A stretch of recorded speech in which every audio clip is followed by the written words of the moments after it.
পিতামাতা ভাই বোন সবাইকে আপন মনে হচ্ছে? পিতামাতার স্থান বাবা মার পরে, আল্লাহ রসুলের পরে, সেটা ঠিক আছে, কিন্তু আপন আল্লাহ ছাড়া তারা নন। আপনি তাদের মনোপুতভাবে নিজে প্রতিষ্ঠিত হতে পারবেন না, তারা আপনাকে চিনবে না। বললো সারাটা জীবন তোর পিছনে এত টাকা ঢাললাম, কি করলি? কিচ্ছু করতে পারলি না।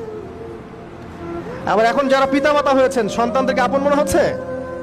দেখবেন এই সন্তানকে আপনি আপনার মনোপুতভাবে সম্পত্তি দিতে পারবেন না, ভরণ পোষণ দিতে পারবেন না, এই সন্তান বড় হয়ে আপনাকে বৃদ্ধাশ্রমে পাঠিয়ে দিতে পারে, নাউজুবিল্লাহ। অথবা আপনার সাথে এই সন্তানই খারাপ ব্যবহার করবে। আপন মনে হচ্ছে? আল্লাহ ছাড়া কেউ আপন না। আল্লাহ ছাড়া আপন কেউ না, আর আল্লাহ ছাড়া সত্যিকার অর্থে আপনাকে আমাকে ভালো কেউ বাসে না। শুধু আল্লাহই আপনাকে ভালোবাসেন। এটা আপনারা হারে হারে উপলব্ধি করবেন যত দিন যাবে ইনশাআল্লাহ। তাই শুধু সেই আল্লাহর জন্যেই নিজেকে খালেস করে দেন। আর